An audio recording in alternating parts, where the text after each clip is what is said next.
రామాయణం ఒక విషవృక్షమని. రామాయణంలో రాముడు ఎప్పుడూ ఏడుస్తూనే ఉంటాడు.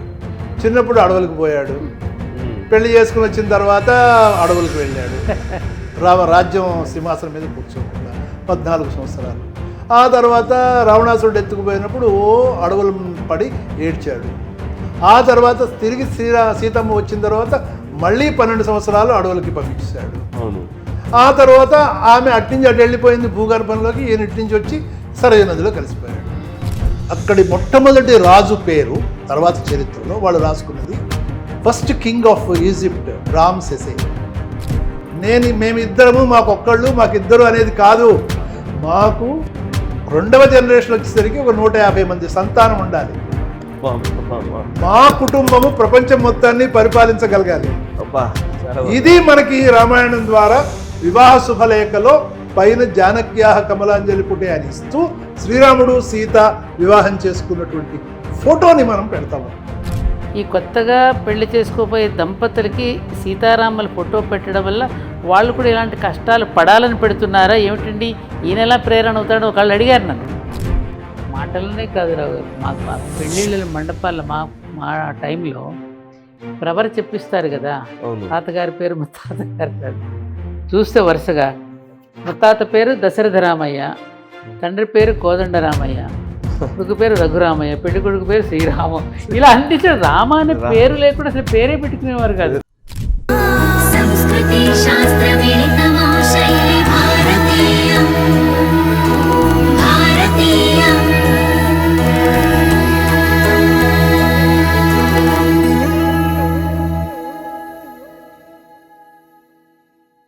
అందరూ చెప్పేది ఒక్కటే సమాధానం, అయోధ్య ఒక నగరం. మోడీ పరిపాలిస్తున్నటువంటి రాజ్యం ఏది ఇప్పుడు? భారతదేశం మొత్తం, అంతేగాని ఢిల్లీ కాదుగా. ఢిల్లీ అనేది క్యాపిటల్ సిటీ. అలాగే శ్రీరాముడు శ్రీరాముడి యొక్క క్యాపిటల్ సిటీ, ఆయన సింహాసనం మీద కూర్చున్న స్థలం అయోధ్యలో సింహాసనం మీద కూర్చుని ఆయన పరిపాలించిన ప్రాంతం ఏంటంటే కేవలం కోసల దేశం కాదు, కేవలం ఉత్తర భారతం కాదు, కేవలం భారతదేశం మొత్తం కాదు, కేవలం అఖండ భారతం అంటాం మనం, అది కూడా కాదు. అంతకన్నా పెద్దది భారత వర్షం. ఒక సంతోషం ఏం కలిగిందంటే, నేను అయోధ్యలో శ్రీరామచంద్రుడికి ప్రతిష్టాపన మహోత్సవానికి వెళ్ళినప్పుడు ఆ ముందు వరుసలో కూర్చున్న వాళ్ళందరూ ఆనాటి ఉద్యమాన్ని వ్యతిరేకించిన వాళ్ళని. మేము ఉద్యమం చేసిన వాళ్ళంతా వెనక బెంచ్లో కూర్చున్నాం, వ్యతిరేకించిన వాళ్ళంతా ఫ్రంట్ లైన్లో కూర్చున్నారు. 100 కోట్ల శ్లోకాలతో రామాయణం, 100 కోట్ల శ్లోకాలతో. ఎందుకంటే 11,000 సంవత్సరాలు మేము శైవ ఆరాధకులమైన ఇంట్లో పేరు మాత్రం రాముణ్ణి శివుణ్ణి ఇద్దరిని ఆరాధించేటువంటి ఒక అలవాటు ఈ దేశంలో. ఏంటంటే శివుడు వేరు, విష్ణువు వేరు, రాముడు వేరు, వీళ్ళ మధ్య ఒకరికొకరు ఆరాధించుకుంటారు. సీతమ్మ వారిని ఎత్తుకెళ్ళిపోయిన తర్వాత వారు వనవాసంలో ఉండడము, లంకకి వెళ్ళడము, అక్కడి వరకే అందరికీ కథ నిజంగా ఈ రామాయణం గురించి తెలుసు. మీరు అంటున్నది పట్టాభిషేకం తర్వాత వారు వచ్చారని మీరు అంటున్నారు. ఇదంతా వాల్మీకి రామాయణంలో కోట్ చేసిన. మీరు అడిగింది మంచి ప్రశ్న. నిజానికి మనకి దొరుకుతున్న వాల్మీకి రామాయణం 24,000 శ్లోకాలు శ్రీరాముడు పుట్టినప్పటి నుంచి రాజ్యాభిషేకం జరిగేంత వరకే. రాజ్యాభిషేకంతో ఇప్పుడు మనకు లభిస్తున్న వాల్మీకి రామాయణం సమాప్తమవుతుంది. శ్రీశైలంలో శ్రీరామ మార్గం అని ఒకటి ఉంది. శ్రీశైలంలో శివుణ్ణి మల్లికార్జున స్వామిని దర్శించుకోవాలి అంటే 2 మార్గాలు ఉన్నాయి. 2 మార్గాలు అంటే రోడ్లని కాదు, 2 పద్ధతులు ఉన్నాయి. ఒకటి పద్మ మార్గం అంటారు, అంటే బ్రహ్మదేవుడు అక్కడ ఎలా దర్శించుకున్నాడో అదొకటి. రెండవది రామ మార్గం. రామ మార్గంలో మనకి ఒక 8 క్షేత్రాలని ముందు దర్శించాలి. శ్రీశైలం వెళ్ళే కన్నా ముందు మొత్తము రామ మార్గంలో 8 క్షేత్రాలని దర్శించిన తర్వాత ఆ తరువాత మనం శ్రీశైలానికి ఒకటి ఉత్తర ద్వారం. మనం హైదరాబాద్ నుంచి వెళ్తూ ఉంటే ప్లాట్యూ మీది కంటే అక్కడున్న అడవులకి ముందు ప్రవేశానికి ముందు ఉమామహేశ్వరము అని వస్తుంది. మహేష్ అక్కడికి రైట్ సైడ్కి వెళ్ళి మహేశ్వరన్ కూరు మహేశ్వరం. అక్కడ ఉమాదేవితో సహా మహేశ్వర అక్కడ శివలింగాలు ఉన్నాయి. శ్రీరాముడు మొట్టమొదటి అక్కడికి వెళ్ళాడు సీతతో సహా. ఓకే. అక్కడ 5 రోజుల పాటు ఆయన ఉపవాసం చేశాడు. మళ్ళీ అక్కడి నుంచి బయలుదేరి ఈశాన్య ద్వారం ఏలేశ్వరం, ఈశాన్య దిక్కుకు వెళ్ళాడు. ఈశాన్య దిక్కు నుంచి తూర్పు ద్వారం త్రిపురాంతకం. అన్ని చోట్ల 5 రోజులు ఆయన ఉపవాసం చేశాడు. ఇది శ్రీరామ మార్గంలో వెళ్ళాలి. నిజంగా శ్రీశైలంలో మల్లికార్జున స్వామిని దర్శించుకోవాలంటే ఈ విధంగా దర్శించుకోవాలి ఎవరైనా సరే. అప్పుడు వారికి ఏదైతే వారికి కోరిక ఉందో అది నెరవేరుతుంది. ఇలా కాకుండా ఊరికి ఇక్కడ బస్సు మహేశ్వరం, ఏలేశ్వరం, త్రిపురాంతకం, తర్వాత సోమశిల, సోమశిల, ఆగ్నేయంగా సోమశిల, దక్షిణ ద్వారం సిద్ధవటం. సిద్ధవటం అన్ని చోట్ల కూడా శివాలయాలు ఉన్నాయి. ఓకే. ఆ తర్వాత నైరుతి ద్వారం పుష్పగిరి. ఓకే. ఆ తర్వాత వాయవ్య ద్వారం సంగమేశ్వరం. సంగమేశ్వరం. ఈ విధంగా 8 ద్వారాల్లో 4 ముఖ్యమైన ద్వారాలు, 4 తూర్పు, పడమర, ఉత్తరం, దక్షిణం. ఇక్కడ 5 రోజుల పాటు ఉపవాసం చేయాలి. మిగతా మూలలు 4 ఏవైతే ఉన్నాయో వాటిల్లో 3 రోజులు ఉపవాసం చేయాలి. సో 4 × 5 20 రోజులు, 4 × 3 12 రోజులు, 32 రోజుల పాటు అక్కడ ఉండాలి వాటిల్లో. ప్లస్ ఒక స్థానం నుంచి ఇంకొక స్థానానికి వెళ్ళేది కాలినడకన వెళ్ళేవారు ఆ రోజుల్లో. ఓకే. దానికి ఎంత టైం పడుతుంది? ఇవన్నీ తిరిగి ఆ తర్వాత మల్లికార్జున స్వామిని దర్శనం చేసుకోవాలి. అంటే ఎన్ని రోజులు సీతారాములు ఇక్కడ ఉండి ఉండవచ్చు? ఆ సమయంలో ఒక 5-6 నెలల పాటు ఉండి ఉండవచ్చు. ఇది రామ మార్గం అని ఇప్పటికీ ప్రసిద్ధి. ఓకే. శ్రీశైలం లోపలికి వెళ్ళిన తర్వాత వృద్ధ మల్లికార్జును యొక్క శివలింగం ఇప్పటికీ ఉంది. దాని వెనుకనే సీతారాములు ఇద్దరూ కూడా 2 శివ ప్రతిష్టలు చేశారు అక్కడ. ఇప్పటికీ ఆ శివలింగాలు కూడా ఉన్నాయి. అంటే పట్టాభిషేకానంతరం కొన్ని నెలల పాటు శ్రీరామచంద్రుడు కావాలని ఆంధ్ర ప్రాంతానికి వచ్చి ఆంధ్ర ప్రాంతంలో ఉన్న అనేక క్షేత్రాలని, అన్ని జిల్లాలని ఆయన సందర్శించారు. కాలినడకనో లేకపోతే రథం మీదనో, చక్రవర్తి కాబట్టి రథం మీద వెళ్ళి ఉండొచ్చు, ఏదైనా కానీ మొత్తానికి ఆయన దర్శనం చేశారు. ఈ విధంగా మన తెలుగు ప్రజలు తెలుసుకోవాల్సింది ఏంటంటే వారికి మనకి ఉన్నటువంటి అవినాభావ సంబంధం శ్రీరాముడికి ఎంత గాఢంగా ఉంది అంటే వారి విగ్రహాన్ని లేనటువంటి ఊరే లేదు, మనకి గ్రామమే లేదు శ్రీరామచంద్రుడి గుడి లేనటువంటి ఊళ్ళో రామాలయం కంపల్సరీ. రామాలయం కంపల్సరీ. రామాలయం ఊరికి మధ్యలో ఉంటుంది. రామాలయం ఊరందరినీ ఏకత్రితం చేస్తుంది. యువకులకు ప్రేరణ, స్త్రీలకు ప్రేరణ, భక్తులకు ప్రేరణ ఇస్తూ ఉంటుంది. కేవలం రామాలయం ప్రేరణ ఇవ్వటమే కాకుండా రామాలయం ఆధ్యాత్మిక కేంద్రము, విద్యాలయము. రామాలయం ఒకప్పుడు స్పిరిచువల్ ఎడ్యుకేషన్ నేర్పేటువంటి సెంటర్, ఆధ్యాత్మిక విద్య నేర్పేటువంటి సెంటరే కాకుండా గ్రామం అందరికీ రచ్చబండ రామాలయం ఎదురుకుండా ఉంటుంది. అవును, చాలా వరకు అంటే అన్ని విషయాలు రాముడి సమక్షంలోనే తేల్చుకునేవారు. అన్యాయం అనేది జరిగేది కాదు. రాముడి సాక్షిగా చెబుతున్నా అని చెప్పేవారు.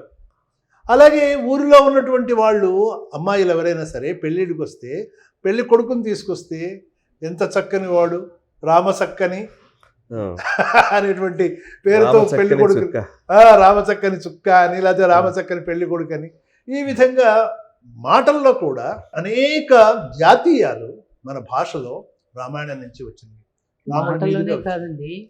మాటలోనే కాదు రావు. మా పెళ్ళిళ్ళ మండపాల మా టైంలో ప్రవర చెప్పిస్తారు కదా.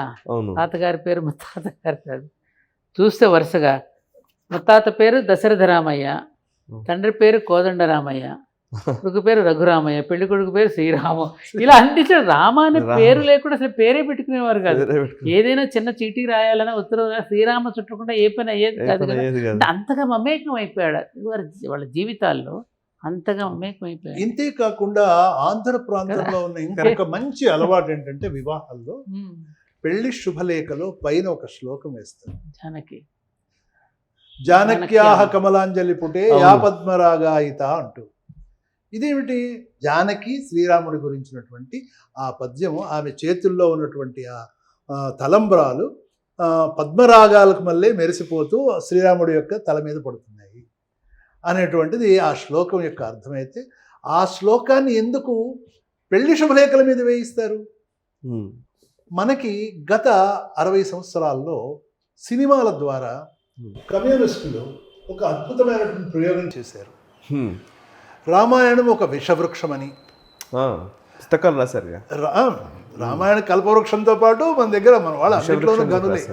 రామాయణ వృషవృక్షం కూడా రంగనాయకం గారు రాశారు. అంతేకాకుండా రామాయణంలో రాముడు ఎప్పుడూ ఏడుస్తూనే ఉంటాడు. చిన్నప్పుడు అడవులకు పోయాడు, పెళ్లి చేసుకుని వచ్చిన తర్వాత అడవులకు వెళ్ళాడు, రాజ్యం సింహాసనం మీద కూర్చోకుండా 14 సంవత్సరాలు. ఆ తర్వాత రావణాసురుడు ఎత్తుకుపోయినప్పుడు అడవులు పడి ఏడ్చాడు. ఆ తర్వాత తిరిగి సీతమ్మ వచ్చిన తర్వాత మళ్ళీ 12 సంవత్సరాలు అడవులకి పంపించేశాడు. అవును.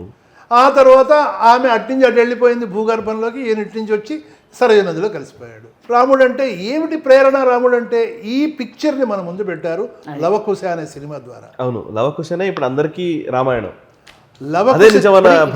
సాయి గారు ఇందాక నేను చెప్పానే పెండ్లి ఫోటో కూడా అదే పెట్టుకుని చేస్తానని అన్నప్పుడు ఒకళ్ళు ఇదే ప్రశ్న వేశారు.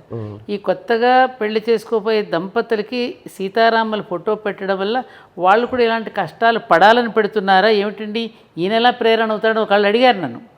అది కాదమ్మా, సీతారాములకు దాంపత్యాన్ని ఆదర్శ దాంపత్యంగా తీసుకుని జీవితంలో కష్ట సుఖాలు అనేవి ఉంటాయి, వాటిని బ్యాలెన్స్ చేసుకుంటూ జీవించడం ఎలాగో నేర్పడానికి అది అక్కడ పెడతారు ఇక్కడ ఫోటో.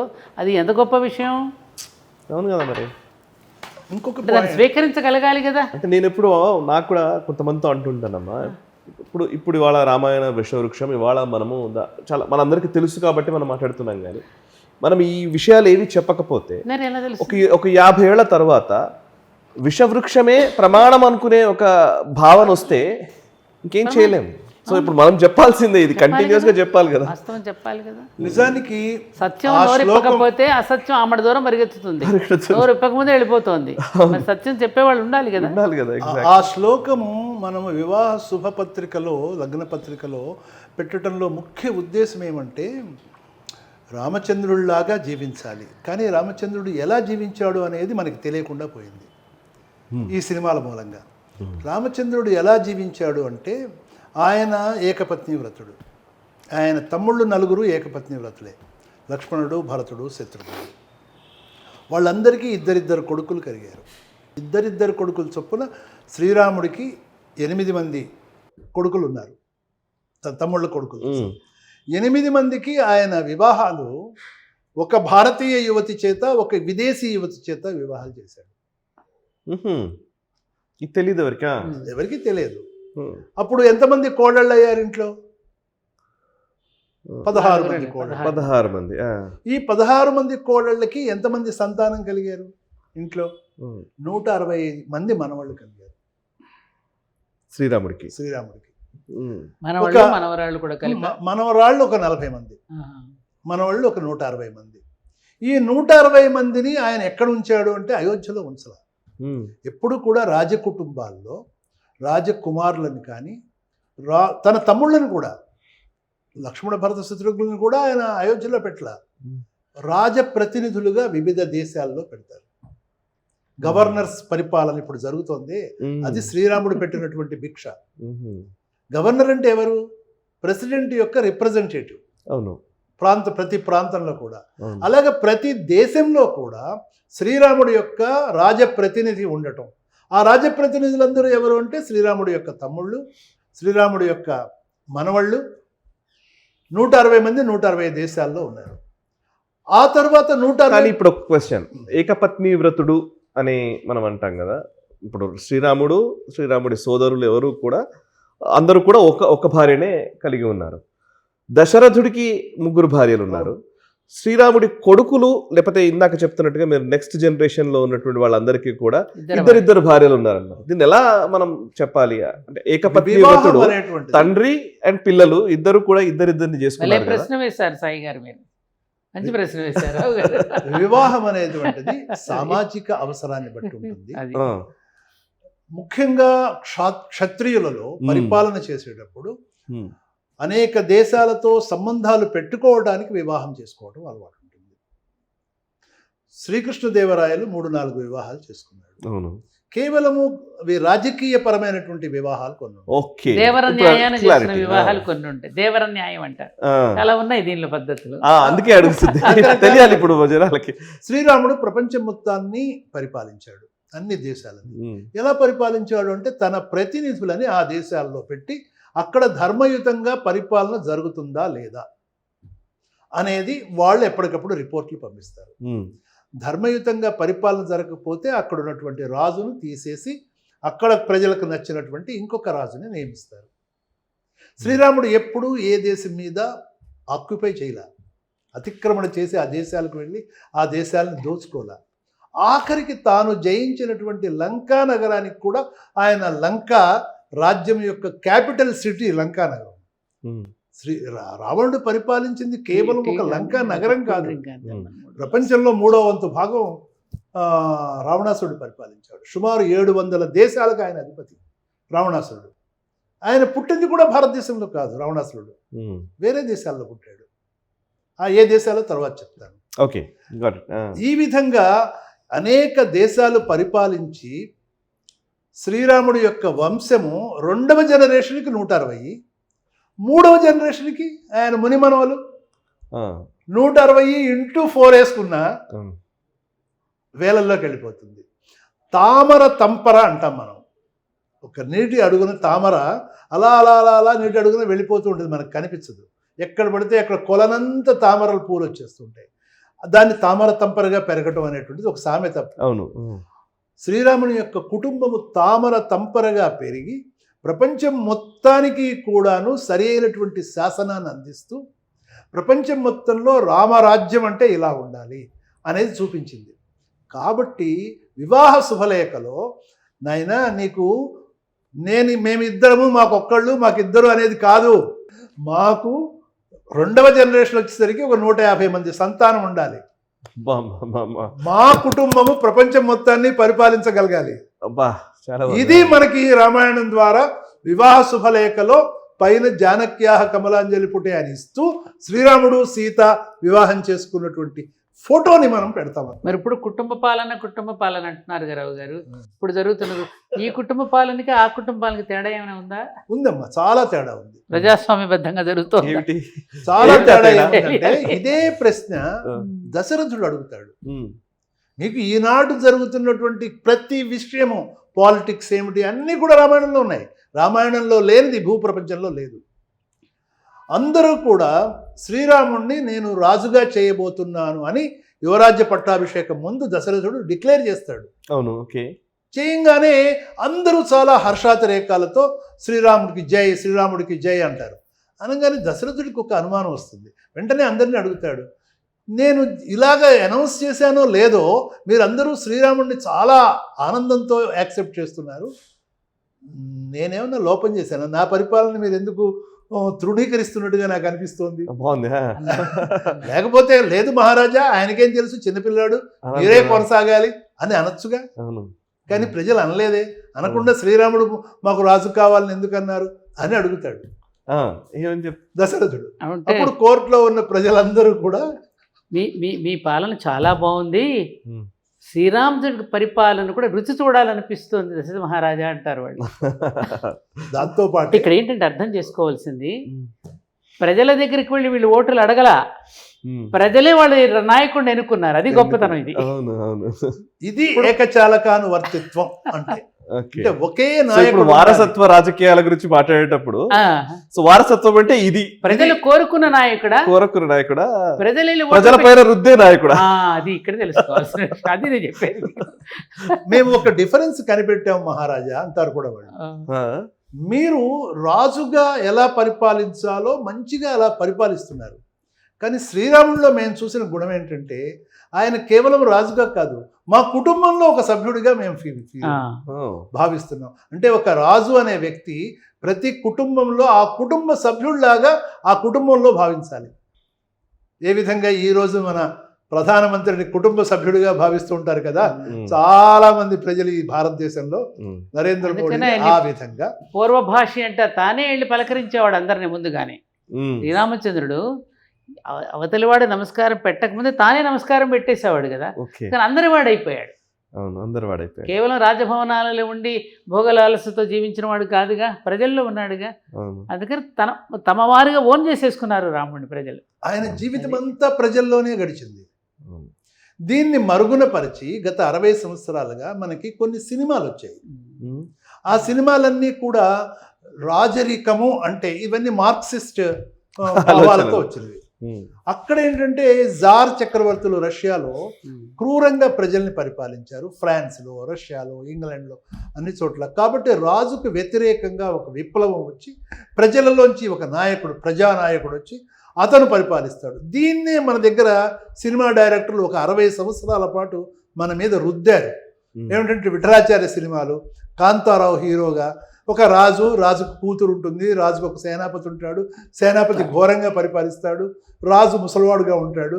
అప్పుడు ప్రజల్లో నుంచి ఒక విప్లవం వస్తుంది, ప్రజానాయకుడు ఒకడు వస్తాడు, వాడు రాజుని అనేక రకాలుగా ఎదిరిస్తాడు, సేనానాయకుడిని ఎదిరిస్తాడు, ఆఖరికి సేనానాయకుడిని చంపేస్తాడు. ఈ మధ్యలో కొంచెం రొమాంటిక్గా రాజు కూతురు ఈ ప్రజానాయకుడిని ఇష్టపడుతుంది. రెగ్యులర్ ఫార్ములాతో సినిమాలు కొన్ని వందలు వచ్చినాయి. జానపద చిత్రాలు, కత్తి యుద్ధాలు, ఇవన్నీ కూడా ఆ రోజుల్లో ఉన్న అందరూ మెచ్చుకున్నారు. ఇవన్నీ ఏమిటంటే మార్క్సిస్ట్ థియరీని మన మీద రుద్దడం కోసం ప్రయత్నం చేసిన కమ్యూనిస్టులు ఫెయిల్ అయిపోయారు, చేయలేకపోయారు వాళ్ళు. కారణం ఏంటంటే మన దేశంలో నరాల్లో శ్రీరామచంద్రుడి యొక్క రామాయణ విశేషాలు, శ్రీరాముడి యొక్క ప్రజా పరిపాలన రంజకత.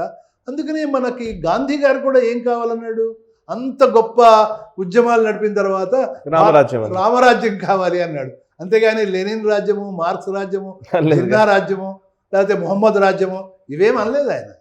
క్రైస్తవ రాజ్యాన్ని గురించి మాట్లాడలేదు ఆయన, రామరాజ్యం అన్నాడు. రావు గారు, నాకు నా పర్సనల్ డౌట్ ఒకటి, ఎప్పటి నుంచో నాకు ఎవరు క్లారిఫై మాది నూజివీడు దగ్గర ఉన్న ప్రాంతం, ముసలూరు అనే గ్రామం. అక్కడ పక్కన బలివే అనేటటువంటి ఒక ఊరుంది, తిరునాళ్ళు చేస్తూ ఉంటారు అక్కడ. ఏదో సందర్భంలో మా నాన్నగారు చెప్పిన విషయం ఏంటంటే, ఈ ప్రాంతం అంతా రావణాసురుడు శూర్పణఖకు కట్నకానికి ఇచ్చిన దండకారణ్యమమ్మ అని చెప్పేవారు. నిజమేనా రావు గారు? నిజమేనా? అక్కడండి ఆ బలివే దగ్గరికి వెళ్తే అక్కడ చెప్పేది ఏమిటంటే, అన్ని చోట్ల బాగుంటారు కానీ ఇక్కడ మాత్రం అన్నదమ్ములు, మిగతా చోట్లంతా రామలక్ష్మణ భరత శత్రువులా కలిసిమెలిసి ఉంటారు, కేవలం ఈ బలివే ప్రాంతంలో ఇక్కడ మాత్రం అన్నదమ్ములు దెబ్బలాడుకుంటూ ఉంటారు ఎప్పుడు. దాని ప్రభావం ఏమైనా ఉందంటారా? తప్పకుండా ఉందమ్మా. ఎందుకంటే మనకి శ్రీరాముడికి ముందు 2 తరాలు, అంటే తండ్రి తాత. తండ్రి మన అందరికీ తెలుసు, దశరథ మహారాజు. తాత అజమహారాజు.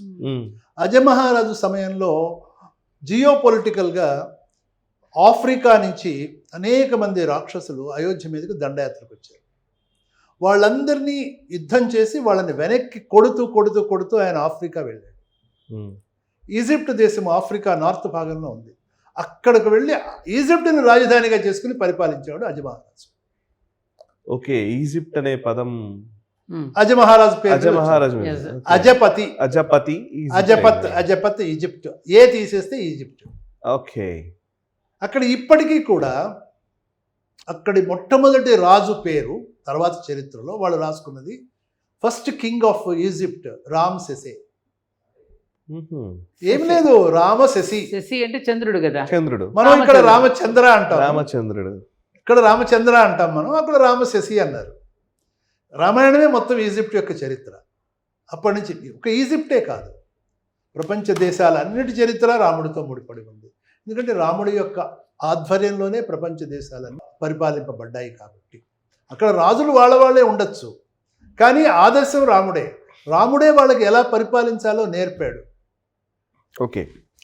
ఎందుకు నేర్పాడు, ఎందుకు అలా నేర్పాల్సి వచ్చింది అంటే, మీరు ఏదో అడుగుతున్నట్టున్నారు. నూజివీడు గురించి, దండకారణ్యం గురించి. దాని గురించే వస్తుంది. అజమహారాజు అంత పెద్ద ప్రయత్నం చేసి ప్రపంచంలో సగభాగం భరతవర్షంలో ఒక చివర ఈజిప్ట్, అక్కడి నుంచి ఇటు ఆస్ట్రేలియా వరకు ఉన్న రాజ్యాన్ని అజమహారాజు స్థాపిస్తే దశరథుడు నిర్వీర్యుడై నాశనం చేసి పెట్టాడు. దశరథుడు ఎంతసేపటికి రామాయణంలో ఏం తెలుస్తుందంటే, దేవాసుర సంగ్రామంలో పాల్గొని అందులో యుద్ధం చేసి దేవతలకు సహాయం చేశాడు. మన ప్రభుత్వాలు ఇంతకాలం చేసింది అదే. మన దేశంలో ఏముందో పట్టించుకోరు, ఇతర దేశాలకు వెళ్ళి సహాయం చేస్తారు. బ్రిటిష్ వాళ్ళ టైంలో భారతీయ సైన్యం మొత్తం వరల్డ్ వార్లో ఇతర దేశాల్లో యుద్ధం చేసింది. మన దేశంలో అడుక్కు తింటున్నారు అందరూ. ఎంత కరెక్ట్ పాయింట్ అండి ఇది. బీదరికంతో.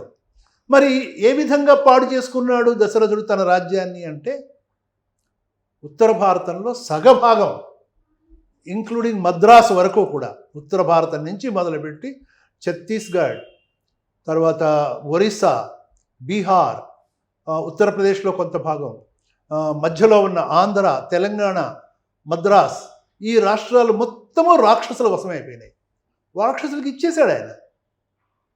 ఎవరి ఆధ్వర్యంలో ఉన్నాయి ఇవన్నీ? శూర్పణఖ. ఓకే. శూర్పణఖ యొక్క, ఆమె యొక్క రావణాసుడు యొక్క చెల్లెలు శూర్పణఖ ఆధ్వర్యంలో కరుడు, దూషణుడు, తర్వాత పెద్ద భారీ శరీరంతో ఉంటాడు ఒక ఆయన, ఆయన ఇలాగా 14,000 మంది కమాండోస్, రాక్షస కమాండోస్తో దండకారణ్యం కేంద్రంగా, ఇక్కడే తెలంగాణలో కేంద్రంగా వాళ్ళు ఉత్తర భారతం నుంచి ఇక్కడ దాకా. అంతేకాదు, ఇంకా హిమాలయ పర్వతాలకు వెళ్ళే దారిలో తాటక, ఉత్తరప్రదేశ్, హిమాచల్ ప్రదేశ్, ఈ ప్రాంతాలన్నీ తాటక వశం చేసుకుని, ఆ రోజుల్లో దాన్ని మలాద కరుష దేశాలు అనేవాళ్ళు. ఆ మలాద కరుష 2 దేశాలని ఆమె వశం చేసుకుని ఒక్కరు కూడా జనం లేకుండా చంపేసింది. ఓకే. అంటే అంత పెద్ద భూభాగాన్ని దశరథుడు తన రాజ్యంలో అయోధ్య మినహా నార్త్ ఇండియా నుంచి మద్రాసు వరకు ఇచ్చేసాడు రాక్షసులకి. అంతేకాదు, అంటే దీన్ని బట్టి వాళ్ళు నడిచినటువంటి, ఇప్పుడు మనకు డిఎన్ఏ అంటాం కదా రావు గారు, గడ్డ తీరు కూడా ఉంటుందా? ఇంకొక నానుడు కూడా ఉందండి. తుంగభద్ర నీళ్ళు ఇంత తీగా ఉండడానికి కారణం ఏంటో నారాయణ గారు మాట చెప్పేవారు.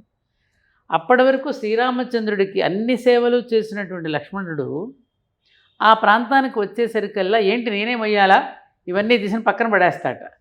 ఏమిటి ఇప్పటివరకు ఇంత సేవించుకుని లక్ష్మణుడు ఇంతలో ఏమైపోయింది ఇది అని చెప్పేసి, నీటి ప్రభావం అని చెప్పేసి ఆశ్చర్యపోయాట శ్రీరామచంద్రుడు, ఎందుకు ఇంత తేడా వచ్చింది ఈ క్షణంలో అని.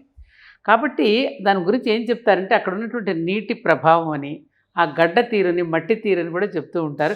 కాబట్టి ఆ మట్టి తీరు, గడ్డ తీరు కూడా మనుషుల యొక్క స్వభావాలలో వచ్చేస్తున్నారు గారు. వచ్చేస్తుందమ్మా, ఎందుకంటే టెంపర్మెంట్ అనేది. అందుకనే తుంగభద్ర నీళ్ళు శ్రీరామచంద్రుడికి తాగినందువలని, ఆ నీరు మన ఉసిరికాయ తినిన తర్వాత మంచినీళ్ళు తాగితే ఏ టేస్ట్ ఉంటాయో, తుంగభద్ర నీళ్ళు అంత తీగా ఉంటాయండి. రాముడు తాగాట అక్కడ. ఓకే. అందుకని తుంగభద్ర నీళ్ళు ఆయన దీవించాడని ఈ కథ చెప్తూ ఉండేవారు. అవునా రావు గారు? అవునమ్మా, అది ఖచ్చితంగా నిజమే. చూసారా? ఎందుకంటే మనం చేసే జనాల యొక్క జానపదాలు నాను అప్పటి నుంచి మన మానసిక స్థితి ఎప్పుడు కూడా మనం చేసే పనులను బట్టి తయారవుతుంది. శ్రీరామచంద్రుడు బాణం ముఖ్యంగా ఆయనకి గుర్తు. ఉత్తర భారతంలో ఉన్న వాళ్ళందరూ బాణ విద్యలో గొప్ప ప్రతిష్ఠితులు. ఆంధ్ర ప్రాంతం బాణం కాదు, ఆంధ్ర ప్రాంతం కత్తి, ఖడ్గం. ఒక సాయిల్ వెళితే ఆ సాయిల్ మీద ఉండేటువంటి, ఆ భూమి మీద ఉండేటువంటి లక్షణాలు, అక్కడ ఉండే ప్రజల లక్షణాలు మమేకమవుతాయి. ఎవరైనా సరే అక్కడికి వెళితే ఆ ప్రజలకు మళ్ళీనే బిహేవ్ చేస్తారు. గోదావరి నీళ్ళకి గోదావరి నీళ్ళ ప్రత్యేకత ఉంది, కృష్ణా నీళ్ళకి కృష్ణా నీళ్ళ ప్రత్యేకత ఉంది. అందుకే రావు గారు గండిపేట నీళ్ళు తాగితే తిరిగి వెళ్ళరని పేరు ఇక్కడ. ఎందుకంటే కృష్ణానది వచ్చి మహారాష్ట్ర నుంచి కృష్ణానది పుడుతుంది, గోదావరి కూడా మహారాష్ట్ర నుంచే పుడుతుంది. కానీ ప్రవహించే మార్గాన్ని బట్టి నీళ్లలో రకరకాలైనటువంటి లవణాల సముదాయం కలుస్తుంది. దాన్ని బట్టి మానవుల యొక్క బిహేవియర్ మారుతుంది. కృష్ణానది నీళ్లు తాగిన వాళ్ళకి టెంపర్మెంట్ ఎక్కువ. అది ఎట్లాగా అంటే త్రాచుపాము లాంటి టెంపర్మెంట్ ఉంటుంది. ఒక్కసారిగా పైకి లేసి బొస్కొట్టేసి కొడుతారు, ఆ తర్వాత మొత్తం శక్తి పోతుంది. అందుకనే తెలుగులో ఒక సామెత ఉంది, ఆంధ్రులు ఆరంభ సూరులు. ప్రారంభంలో బ్రహ్మాండంగా లేస్తారు, పెద్ద ఉద్యమం చేసేస్తారు, ఆ తర్వాత ఏముండదు, చల్లబడిపోతుంది. ఎన్నిసార్లు ఆంధ్ర ఉద్యమం వచ్చింది, ఎన్నిసార్లు తెలంగాణ ఉద్యమం వచ్చింది, అయినా ఎప్పటికప్పుడు చల్లబడిపోయింది. అలాగే అలెగ్జాండర్ సమయంలో అలెగ్జాండర్ యొక్క గురువు గారు ఆయనకు చెప్పాడన్నమాట, నువ్వు కత్తి యుద్ధంలో ప్రపంచం మొత్తంలో గొప్పవాడివి అనిపించుకోవాలి అంటే ఆంధ్రాలో ఉన్నటువంటి కృష్ణా గోదావరి మధ్యప్రదేశంలో ఉన్న వాళ్ళని నువ్వు కత్తి యుద్ధంలో ఓడించగలిగి వెనక్కి తిరిగి వస్తే నువ్వు ప్రపంచ విజేతగా అన్నాడు. అందుకని అలెగ్జాండర్ అక్కడి నుంచి బయలుదేరి భారతదేశానికి రావడం కారణం అదే. తాను ప్రపంచ విజేత కావాలి అన్నది ఆయన కోరిక. ఆయన తల్లి నిజానికి ఆయనకి పేరు పెట్టింది వేరే ఉద్దేశంతో పెట్టింది, ఆలోక సుందరుడు అని. ప్రపంచం మొత్తంలో అందగాడుగా ఉండాలి నా కొడుకుని ఏ తల్లి అయినా అదే కోరుకుంటుంది. ఆలోక్ సుందర్ అలెగ్జాండర్ అయింది. ఓకే. కానీ ఆయన గురువు ఇచ్చిందేమో ప్రపంచం మొత్తంలో గొప్ప వీరత్వం కలిగిన వాడివి కావాలి. ఆలోక సుందరుడే అలెగ్జాండర్ అయింది. ఓకే. కానీ ఆయన కత్తి యుద్ధం ప్రాక్టీస్ చేశాడు. అందుకని కత్తి యుద్ధంలో జయించడానికి కృష్ణా గోదావరి మధ్య ప్రాంతంలోకి రావాలి. కత్తి యుద్ధం చేసేవాడి గుణము, బాణం వేసేవాడి గుణము తేడాలు ఉంటాయి ఇద్దరికి కూడా. బాణం చేసేవాడికి సహనము, ఓర్పు కావాలి. ఇలా బాణం ఎక్కుపెట్టి కూర్చొని ఉంటాడు. ఏదో లేడో సింహమో పులో తన యొక్క రేంజ్లోకి వచ్చినప్పుడు చాలా దూరంలో ఉన్నప్పుడు ఇలా వదులుతాడు అంతే. బాణం వెళ్ళి అక్కడ కొట్టేస్తుంది చాలా దూరంలో. కానీ ఎంతసేపు వేచి ఉండాలి, ఈ చేయి మీద ఏ పట్టు ఉండాలి. దీన్ని ఇలా అంటమే అంతే, ఇంకేం లేదు అది చేసేది. అక్కడ ఉన్న శత్రువు, అక్కడ ఉన్నటువంటి మృగం ఇతని మీదకి రాదు, యుద్ధం చేయదు. కానీ దాన్ని చంపాలంటే ఎంతో దూరం ఉండాలి, సహనం ఉండాలి, శీలత ఉండాలి, ఇవన్నీ ఉండాలి. అదే కత్తి యుద్ధం చేసేవాడు శత్రువు ఎక్కడ ఉంటాడు? ఎదురుపక్కనే ఉంటాడు. ఇంత దూరమే, మీకు మాకు ఉన్న దూరమే కత్తి యుద్ధం చేసేవాడికి ఉండే. ఆ సమయంలో అవతల వాడు ఎంత ఫోర్స్తో ఉంటాడో దానికన్నా ఎక్కువ ఫోర్స్తో మీరుండి అంతకన్నా స్పీడ్తో మీరు కత్తిని బయటకు లాగి అతని మీద యుద్ధం చేయగలరు, వారు ఇవ్వగలగాలి. అంటే ఒక పాము, త్రాచుపాము యొక్క స్పీడ్ ఎంత ఉంటుందో అంత స్పీడ్తో మీరు కత్తి తీసి కళ్ళు మూసి తెరిచే లోపల వారు వేసేయాలి. అంత స్పీడ్తో ఎప్పుడైతే పనిచేస్తాడో అతని శక్తి మొత్తం పోతుంది. ఇదే మనకి కరాటేలో కూడా బ్రూస్లీ నేర్పుతాడు. ధ్యానంలో ఉండు, అవసరమైనప్పుడు నీ శక్తి మొత్తం చేతులకు రావాలి ఒకేసారి.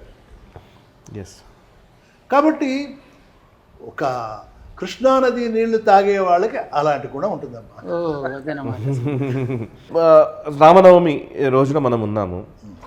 అటు ఒంటిమిట్టలో ఆలయంలో అక్కడ రాముల వారి కళ్యాణం జరుగుతుంది, సీతారాముల కళ్యాణము. ఇక్కడ భద్రాద్రిలో కళ్యాణం జరుగుతుంది.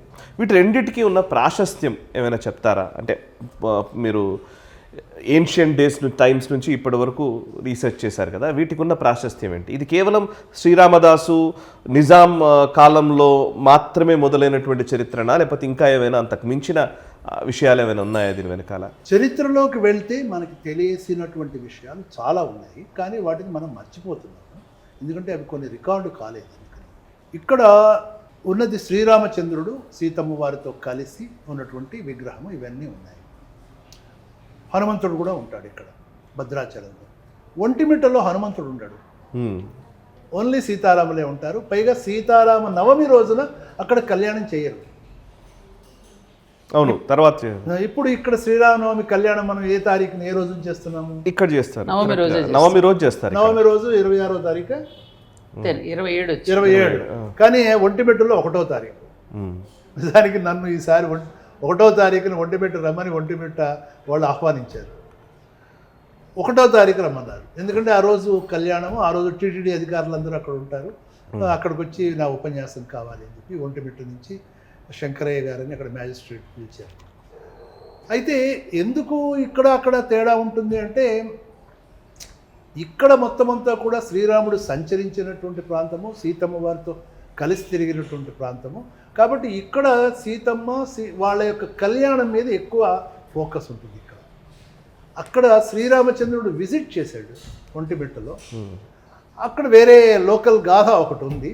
సో ఆ గాథ ప్రకారం అక్కడ కళ్యాణం ఆ రోజు జరగకుండా 4-5 రోజుల తర్వాత జరుగుతుంది. ఈ విధంగా చిన్న చిన్న తేడాలు ఉంటాయి అంతే.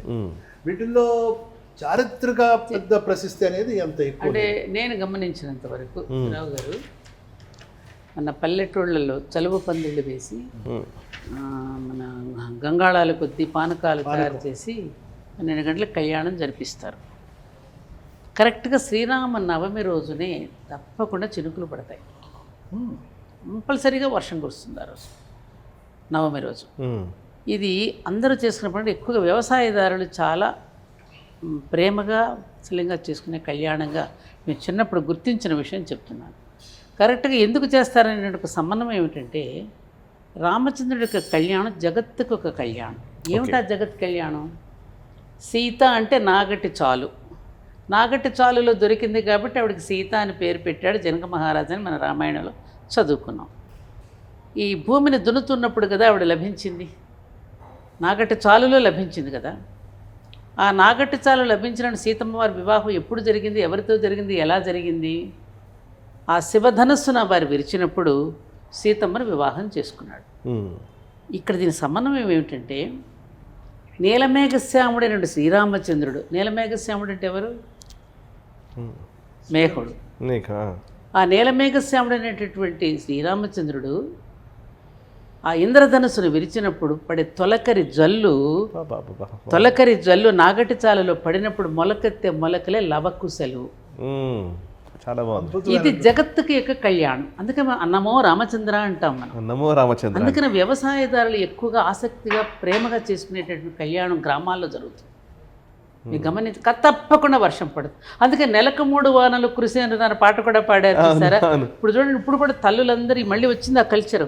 ఒక్కొక్క వడ్లని గింజను ఒలిచి వాళ్ళు టన్నులు కత్తి తలంబరాలు పంపిస్తున్నారు భద్రాచలానికి. అంటే రామచంద్రుడి పట్ల తెలుగువారి హృదయాలలో ముఖ్యంగా రైతుల కుటుంబాలలో ఎంత ప్రేమ ఉన్నది, ఎంత మమేకమైపు ఉన్నారు చెప్పడానికి. కాబట్టి రాముడి కళ్యాణం జగత్ కళ్యాణంగా జరుపుకోవడం అనేటటువంటిది మనకి ఇక్కడ జరుగుతుందండి. చూడ ఎంత సమన్వయం. నీలమేఘశ్యాముడు, ఇంద్రధనుస్సు, నాగేటి చాలు, దానిలో పడిన తొలకరి జల్లు, ఆ తొలకరి జల్లుతో 2 లవకుశలైన మొలకలు మొలకెత్తడం, అదే మనకి జీవనానికి ఉపాధి. ఇది ఈ సమన్వయం. అందుకు చేస్తారా అనిపిస్తుంది మనకి కళ్యాణం. బాగుంది, కరెక్టే కదా ఇది. అసలు ఆ పానకాల కోసం ఏమి ఎగబడతారండి, ఎవరే రామరసం అంటూ. ఎంత అసలు అది వర్ణించడానికి వీలు లేనటువంటి స్థితి అనమాట రామ కళ్యాణం. రామాయణము ఆత్మ, భారతదేశం ఆత్మని మరిచిపోయాం కొంతకాలం నుంచి. ఈ మధ్యలో ఇంకొక విషయం చెప్పేస్తాను నేను, బట్ మర్చిపోతాను. అది అయోధ్య రామజన్మభూమి ఉద్యమంలో మేము అరెస్ట్ అయినప్పుడు ఎక్కువ శాతం ఎవరు వచ్చారో తెలుసా అండి? మన తెలుగు రాష్ట్రాల నుంచి. అవును, యావత్ దేశంలో నుంచి వచ్చినటువంటి అధిక సంఖ్య మన తెలుగు రాష్ట్రాల నుండే. ఈ విషయం నన్ను కలకత్తా నుంచి ఒక వస్త్ర వ్యాపారులందరూ వచ్చారు అయోధ్యకి.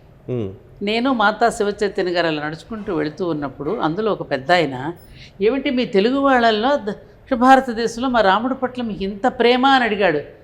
ఇంత ప్రేమ అని అడిగితే, ఆనాడు మా తెలుగు రాష్ట్రంలో మా భద్రాచలంలో ఎవరైనా పేరు రామదాసు జైలుకు వెళితే చూడండి, కొన్ని వేల మంది జైలుకి వెళ్ళారు ఇవాళ.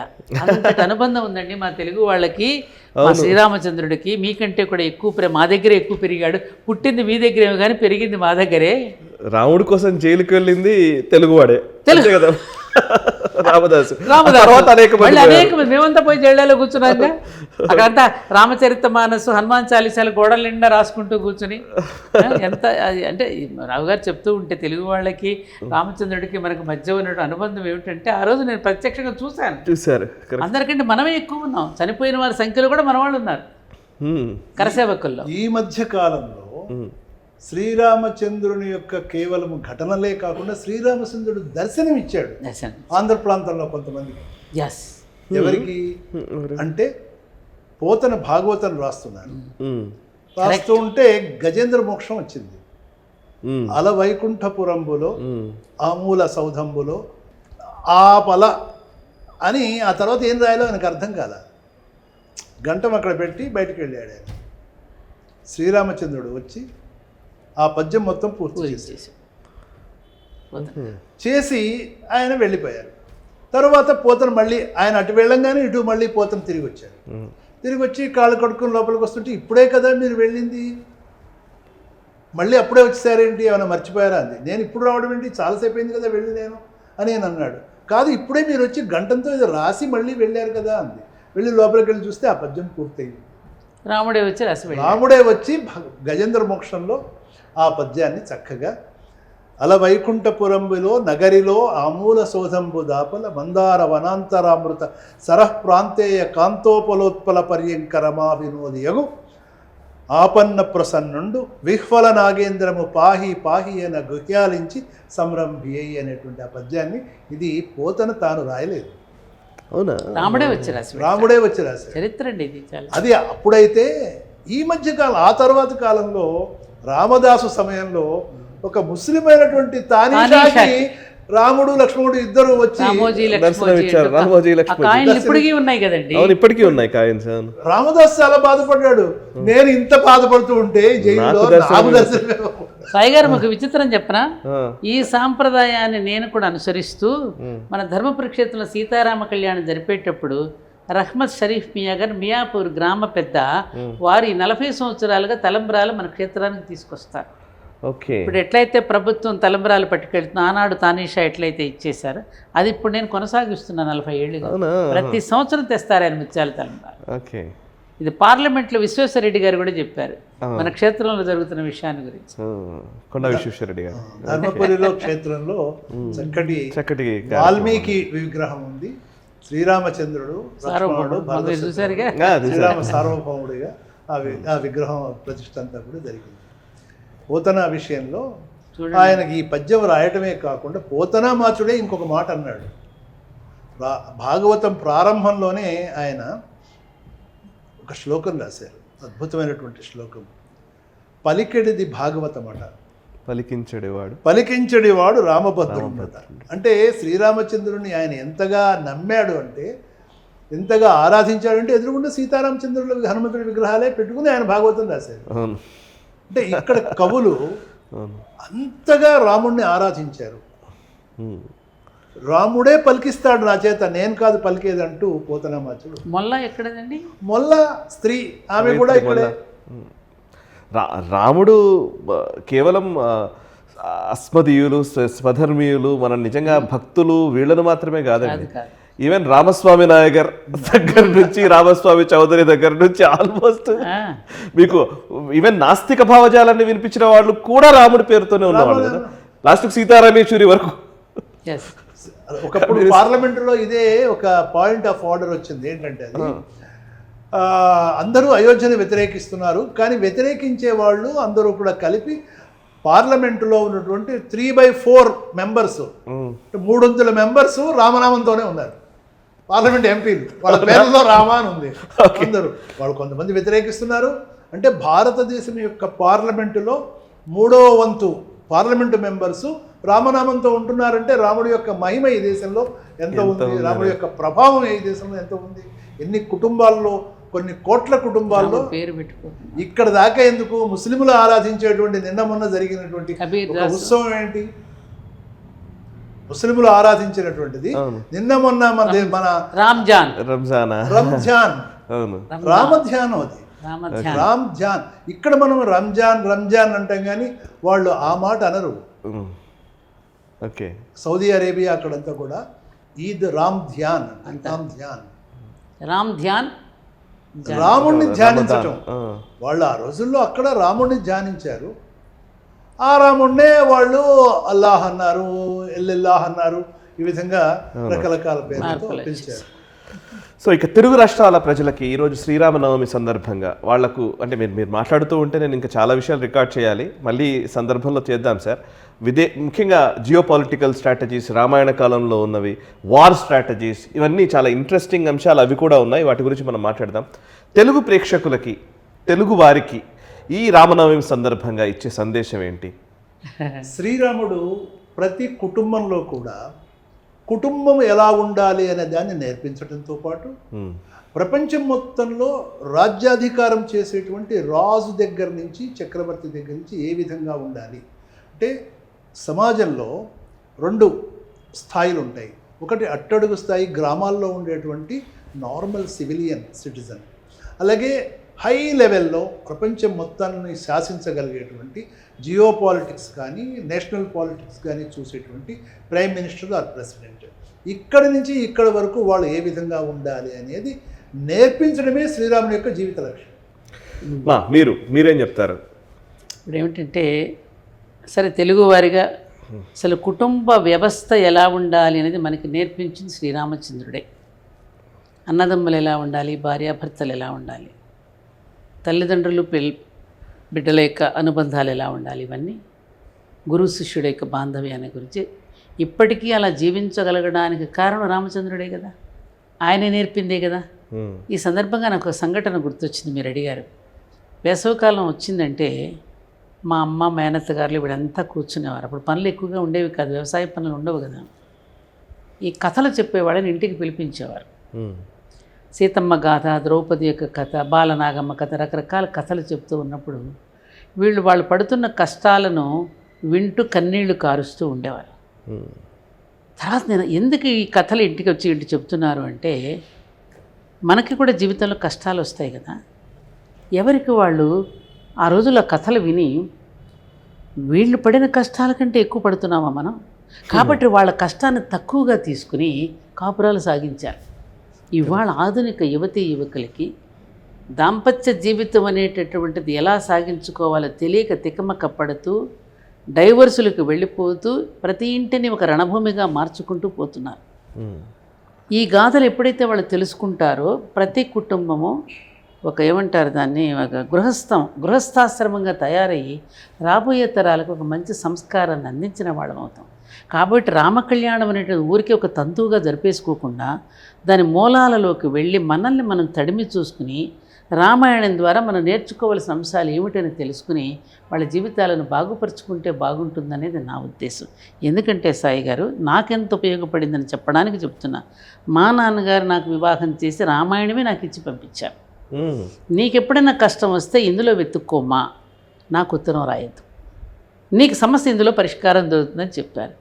అప్పుడు నాకు నిజంగా కొన్ని సందర్భాల్లో నాకు అది ఎంత ఉపయోగపడిందంటే, ఎదుటివాడి సైకాలజీని బట్టి మనం ఎలా ప్రవర్తిస్తే ఎదుటివాడు మనల్ని అర్థం చేసుకుంటాడు, ఎదుటివాడు మనకి ఎలా వశమవుతాడు అనేది రామాయణ గ్రంథం నాకు బాగా పనికొచ్చింది. ముఖ్యంగా కైక పాత్ర, రాముడి పాత్రలో కైకైక సైకాలజీని బట్టి శ్రీరామచంద్రుడు ఎలా చరించాడు. ముందుగా కన్న తల్లికిను సుమిత్ర కంటే ముందు కైకకెళ్ళి నమస్కారం చేసేవాడు. అవును. కారణం ఏమిటి అక్కడ? ఎందుకని పెట్టాడు? ఆవిడకి ఎందుకు దండం పెట్టాడు? ఆవిడ ఒక గురువుగాను భావించాడు, ఎందుకు నేర్పించింది కదా కొన్ని. ఆవిడ దీనిని పట్టుగా కొంత కాస్త రజోగుణం ఎక్కువ ఆవిడకి, అందుకే ముందుగా ఆవిడకి నమస్కారం చేసి ఆవిడని పరిశుభ్తి పెట్టేవాడు. ఇది నాకు ఉపయోగపడిందండి. ఇది కుటుంబంలో ఉన్న కొంతమంది వ్యక్తులతో ఎలా చరించాలి అనే దగ్గర రాముడు కనుకట్టయితే పూర్వభాష అని చెప్పుకున్నాము, ఆ కమ్యూనికేషన్ స్కిల్స్ అంటారే, ఎదుటివాడిని మన యొక్క మాటతో మనం ఎలా జయించవచ్చు అనేది నాకు రామాయణం నేర్పి. అదే కదండి ఆంజనేయుడు కూడా. అది నేటి తరానికి ఈ కళ్యాణం ఏదో తంతుగా చేసేసుకుని పానకాలు తాగేసేసి ఊరికి బాజా భజంత్రీలు ముగించడం కాకుండా, ఈ కళ్యాణం ద్వారా నేటి ఆధునిక యువతీ యువకులు పెళ్ళిళ్ళే చేసుకోమంటున్నారు, అమ్మాయి కానీ అబ్బాయి కానీ. ఇది గనక దీని మూలాలు గనక తెలుసుకుంటే మళ్ళీ దాంపత్య ధర్మం బాగుంటుంది. దాంపత్య ధర్మం కుటుంబ వ్యవస్థకు మూలం కాబట్టి కుటుంబ వ్యవస్థ బాగుంటుంది. ఈ కుటుంబ వ్యవస్థ లేకపోతే, భారతీయత కనుక లేకపోతే ప్రపంచమే కూలిపోతుంది. ఇది గమనించుకుంటే ఈ శ్రీరామ నవమి ద్వారా కొంత మేలు జరుగుతుందనేది నా అభిప్రాయం. ఖచ్చితంగా ఖచ్చితంగా ఖచ్చితంగా. ఏ రావు గారు? అవునమ్మా, తప్పకుండా. ప్రతి పండుగకి కూడా ఒక సందేశం ఉంటుంది, పరమార్థం ఉంటుంది. మనం శ్రీరామనవమి ముఖ్యంగా ఉండే సందేశం ఏంటంటే, వెనకాల ఇద్దరు తమ్ముళ్ళు నుంచుని ఉంటారు. అవును. ముందు శ్రీరాముడి యొక్క పట్టాభిషేకం యొక్క ఫోటో కనుక మీరు చూస్తే, విభీషణుడు నుంచుని ఉంటాడు ముందు ఒక పక్కన, సుగ్రీవుడు ఒక పక్కన నుంచుని ఉంటాడు, గంధర్వ యక్ష కిన్నర కింపురుష జాతుల ప్రజలందరూ నుంచుని ఉంటారు. శ్రీరాముడు ఒక్కడే పట్టాభిషేకం సింహాసనం మీద కూర్చుని ఉంటాడు. అంటే వాళ్ళందరూ ఎందుకు వచ్చారు అంటే, ఆయన యొక్క గుణగణాలు, ఆయన యొక్క పద్ధతి, ఆయన యొక్క ట్రీట్మెంట్ ఏదైతే ఉందో శత్రువులతో కూడా. విభీషణుడు నిజానికి శత్రు సమూహం నుంచి వచ్చిన వాడే కదా, సుగ్రీవుడు కూడా శత్రు సమూహం నుంచి వచ్చిన వాడే. ఎందుకంటే వాలికి రావణాసురుడికి మంచి దోస్తీ ఉంది, ఫ్రెండ్షిప్ ఉంది. అతని యొక్క తమ్ముడే సుగ్రీవుడు. మొదట శ్రీరాముడిని నమ్మల. అలాంటి వీళ్ళందరూ కూడా అతని యొక్క ఆస్థానంలో ఆయన యొక్క పట్టాభిషేకం రోజున ప్రపంచ దేశాల నుంచి అందరూ వచ్చి ఆయన ముందు నుంచున్నారు, ఆయనకి నమస్కారం చేశారు, ఆయనకి అభినందనలు తెలియజేశారు. అంటే అంతటి గొప్ప వ్యక్తులుగా కావటం మన దేశ ప్రజలు చేయాలి. మన దేశ ప్రజలు ప్రపంచ ప్రజల యొక్క మన్ననలు పొందాలి, ప్రపంచ ప్రజలందరికీ ఆదర్శప్రాయులుగా ఉండాలి. మన దేశ ప్రజలు ఎలాగా అంటే శ్రీరామచంద్రుడిలాగా మనకి ఏదో ఒక ఎగ్జాంపుల్ ఎదురుకుండా ఉండాలి. ఒక ఎక్సర్సైజ్ చేసేటువంటి వాడికి ఎదురుకుండా హనుమంతుడి విగ్రహం ఏ విధంగా ఉంటుందో, సంగీతం నేర్చుకునేవాడికి సరస్వతి వీణ మీద ఎలాగుంటుందో వాళ్ళని చూసి ప్రేరణ పొందుతారు. అదేవిధంగా ఒక రాజ్యం చేసేటువంటి వ్యక్తికి కానీ, ఒక కుటుంబం నడిపేటువంటి తండ్రికి కానీ, కరెక్ట్, తల్లికి కానీ. ఎదురుగుండా ఆదర్శం ఎవరంటే సీతారాములు, వీళ్ళకి ఆదర్శము. అంతే. రామ లక్ష్మణ భరత శత్రుఘ్నులు, హనుమంతుడు మన యొక్క ప్రభుత్వం నడిపే వాళ్ళకి ఆదర్శమే ఆదర్శం. ఈ మధ్యనే మన జయశంకర్ గారు ఒక ఇంటర్వ్యూలో చెప్పారు, మాకు ఆదర్శం హనుమంతుడు. డిప్లొమసీ డిప్లొమసీ ఆయనే కాదు, వండర్ఫుల్ ఇలా మాట్లాడారు. డిప్లొమాట్. అసలు హనుమంతుడి యొక్క డిప్లొమసీ మీద మనకి తెలియని ఎన్నో విషయాలు ఉన్నాయి, ఎన్నెన్నో విషయాలు ఉన్నాయి. జియో పాలిటిక్స్లో హనుమంతుడు చేసినటువంటి మిరాకిల్స్ అన్నీ ఇన్ని కావు ఆ రోజుల్లో. అలాగే ఒబామా కూడా తన జేబులో నుంచి హనుమంతుడి విగ్రహాన్ని తీసి చూపించాడు ఒకసారి. అవును, చూపించి నాకు ఆదర్శము ఈయననే అని చెప్పి.